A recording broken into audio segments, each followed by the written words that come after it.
1992 से लेकर 1995 तक यानी 3 साल तक वो एंडोरिनिया के लिए ही खेलते रहे, लेकिन 1995 में वो एंडोरिनिया को छोड़कर नासियोनाल क्लब में चले गए, जो कि उस वक्त का सबसे बड़ा लोकल फुटबॉल क्लब हुआ करता था। अगले 2 साल तक रोनाल्डो ने नासियोनाल क्लब की तरफ से ही फुटबॉल खेला। इन 2 क्लब में लगभग 5 साल खेलने के बाद रोनाल्डो की फुटबॉल स्किल्स काफी इंप्रूव हो गई थी और अब रोनाल्डो की लाइफ में एक लाइफ चेंजिंग अपॉर्चुनिटी आने वाली थी। लेकिन साथ ही एक बहुत बड़ा प्रॉब्लम भी आने वाला था। अपॉर्चुनिटी ये थी कि स्पोर्टिंग सीपी, जो कि पोर्चुगल के टॉप 3 बिगेस्ट फुटबॉल क्लब में से एक है, उसके 3 दिन के ट्रायल्स चल रहे थे, जिसमें वो यंग प्लेयर्स को सिलेक्ट करके अपने क्लब में शामिल करना चाहते थे, ताकि वो उन बच्चों को कम एज से ही फुटबॉल के लिए ट्रेन कर पाए। और फॉर्चुनेटली इसमें रोनाल्डो का सिलेक्शन हो जाता है और 1,14,000 की फीस पर वो स्पोर्टिंग सीपी क्लब ज्वाइन कर लेते हैं। लेकिन जैसे कि मैंने बताया कि अपॉर्चुनिटी के साथ उनकी लाइफ में एक बहुत बड़ी प्रॉब्लम भी आने वाली थी। रोनाल्डो, जो उस वक्त सिर्फ 11 साल के थे, वो अपना घर, अपने पेरेंट्स, भाई बहन और दोस्तों को छोड़कर अपने शहर से 967 किलोमीटर दूर लिस्बन शहर में शिफ्ट हो गए, जहां पर स्पोर्टिंग सीपी क्लब की ट्रेनिंग एकेडमी थी। लिस्बन आने के बाद वो 3 महीने में सिर्फ एक बार ही अपने पेरेंट्स से मिल पाते थे, जो कि 11 साल के बच्चे के लिए बहुत मुश्किल चीज थी। Toughest time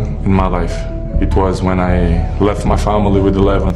इवन उस दौरान रोनाल्डो के पास खाना खाने तक के पैसे नहीं होते थे और जब कभी उनको रात को भूख लगती थी तो उनको मांग कर खाना पड़ता था। Later nights, 10:30, 11, we are a little bit hungry. So we had a McDonald's next to the stadium where we live, and we always go to the back door and we knock the door.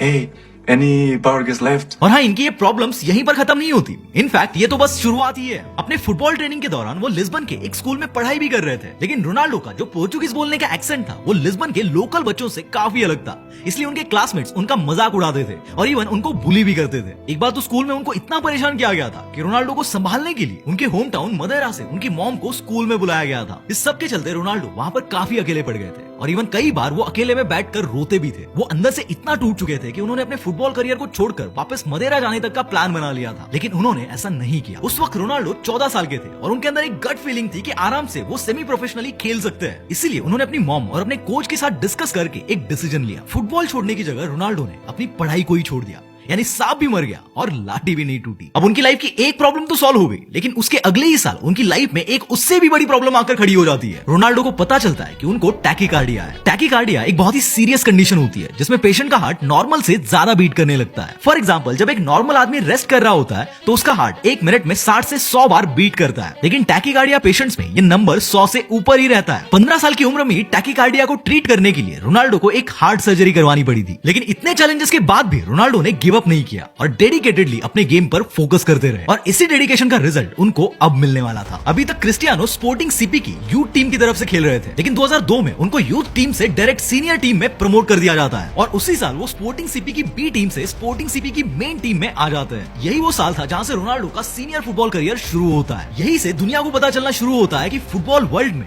Cristiano Ronaldo नाम से भी कोई player है। Fast forward to 2025, Ronaldo को आज पूरी दुनिया जानती है। उनके पास पैसों की कोई कमी नहीं है, वो जो चाहे वो आज अफोर्ड कर सकते हैं। लेकिन एक अनसेड रियलिटी ये भी है कि एक सर्टेन स्टेज के बाद इंसान पैसों से बहुत ऊपर उठ जाता है और अपने लेवल पर वो अपने हिसाब से सोसाइटी में कुछ इंपैक्ट क्रिएट करने की कोशिश करता है। इसलिए रोनाल्डो ने अपने बचपन से जो स्ट्रगल देखी है, जो प्रॉब्लम फेस की है, वो कहीं ना कहीं आज भी रोनाल्डो को अच्छे से याद है। इसलिए वो अपनी तरफ से हमेशा कोशिश करते हैं कि सोसाइटी को बेटर बनाने के लिए जो भी वो कंट्रीब्यूट कर सकते हैं वो करे। जैसे कि 2004 में जब सुनामी से इंडोनेशिया में सब कुछ तहस नहस हो गया था, तो यहाँ पर रोनाल्डो ने रिहेबिलिटेशन एंड रिकंस्ट्रक्शन के लिए डोनेशन दिया था। 2015 में जब नेपाल में अर्थक्वेक आया था, तब भी उन्होंने ऑलमोस्ट 50 करोड़ रुपए डोनेट किए थे। इवन रोनाल्डो ने अपने होम टाउन मदेरा के लिए भी बहुत कुछ किया है। उनकी माँ को कैंसर हो गया, जब बाद में उनका कैंसर ठीक हो गया तब रोनाल्डो ने उस हॉस्पिटल को 82 लाख रुपीस डोनेट कर दिए थे, ताकि वो ऐसा ही एक कैंसर हॉस्पिटल उनके होम टाउन मदेरा में भी बना सके। इवन 2010 में मदेरा में भयंकर फ्लड आया था, तो उसके लिए रिलीफ फंड्स कलेक्ट करने के लिए रोनाल्डो ने एक चैरिटी मैच तक खेली थी। यहाँ तक कि एक बार तो रोनाल्डो ने लोगों की हेल्प करने के लिए अपने अवार्ड्स, जो कि किसी भी प्लेयर के लिए एक बैज ऑफ ऑनर होते हैं, उन अवार्ड्स को तक डोनेट कर दिया था। 2011 में रोनाल्डो को यूरोपियन गोल्डन बूट मिला था, जो कि फुटबॉल में एक बहुत ही प्रेस्टिजियस अवार्ड माना जाता है। रोनाल्डो ने लिटरली उस अवार्ड को अराउंड 9 करोड़ में ऑक्शन कर दिया